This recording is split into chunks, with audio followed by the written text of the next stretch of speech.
Star Wars The Rise of Skywalker is now just 73 days away from its official release by writer and director J.J. Abrams and Chris Terrio, as well as creator George Lucas. This is Mike Zero. Make sure to subscribe if you're new to the channel for future Star Wars content.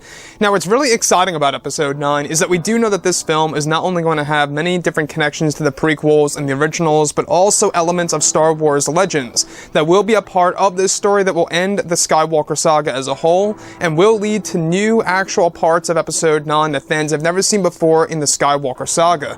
Now, on top of all of this, these past couple of weeks or so, we've been learning a whole lot more about this film, and when it all comes down to one of the set leaks, this is where things begin to get very intriguing for Episode 9.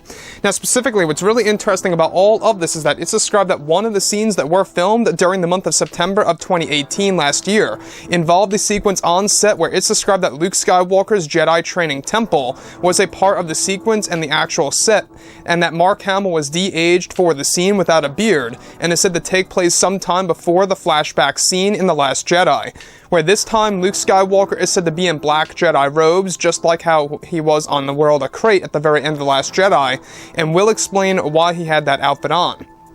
Now, additionally, it's said that one of the costume designs and props used on set was Mara Jade _ Jedi Cloak -404 and Mara Jade's Kyber Crystal _ 78-303.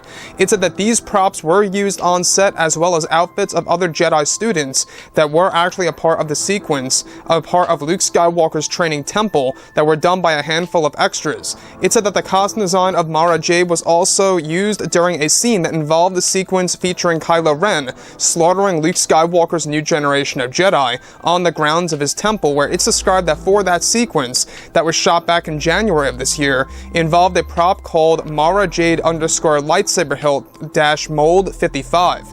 It said that the scene will offer visuals of what Kylo Ren did to Luke Skywalker's Jedi temple and serves as a parallel of Anakin destroying the Separatists on Mustafar from Episode 3. The scene is said to also feature other Jedi lightsabers that range from colors such as blue and green, and that the upcoming novelization, which will be released in March of 2020 of the film, will explain Luke Skywalker's rules of his new Jedi Order that he had in place.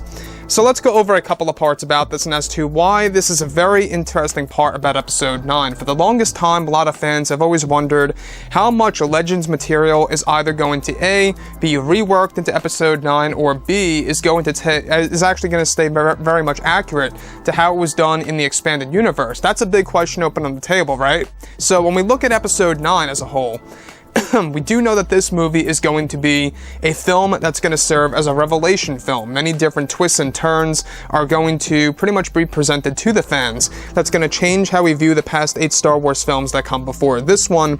And these by far are the biggest hints of Mara Jade being used in the forms of flashbacks. Now, the biggest question of all, is Mara Jade going to be either Luke Skywalker's wife, or is going to be reworked as Luke Skywalker's Jedi student, or at least one of his students, right?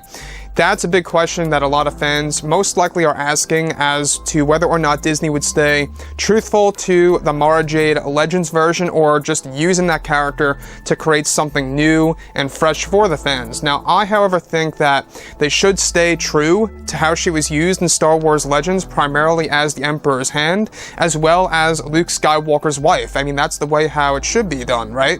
So this also matches up with the rumored Mara Jade TV series that we've been hearing about for a couple of weeks now. You guys may have heard about that Disney and Lucasfilm are planning to do a Mara Jade live-action TV series, which, honestly, I'm not quite sure if that would be the best choice, because not everybody, like not all the casual fans, really know too much about Mara Jade. You know, a good amount of them do, but not all of them. So I'm not quite sure if that would be the best approach, and that may very well be, you know, one of their new live-action TV series, the 4th one that they are currently working on. So far, we got Obi-Wan, we got Mandalorian, and we got Cassian Andor, and for 2022, they plan to actually release a 4th live-action TV series, so keep your eyes open for that, as they do plan to drop Cassian sometime in 2021 alongside with Kenobi later on in the year. So past all of this, We do know that the Rise of Skywalker is going to be taking a lot of different risks that we have never seen before in the Skywalker saga by JJ, and the fact that they are introducing many different canon material, or legend material that's going to turn into canon, such as, of course, the Old Republic, which was recently done through the Secrets of the Jedi book. That is all done through Luke Skywalker's point of view, so that's another thing to look forward to. Keep your eyes open for that. I think that's going to be releasing later this year, if I'm not mistaken, so that's definitely I think that's definitely worth a buy. You know, if you guys have a local bookstore by you guys, like Barnes & Noble or something around those lines. But with that being said, guys, I will say that I'm very much excited about these flashback sequences involving Luke Skywalker's Jedi Temple. We got a little tease of it by Vanity Fair back in May, where you do see Luke and R2-D2 with a fire behind them. Very interesting shot.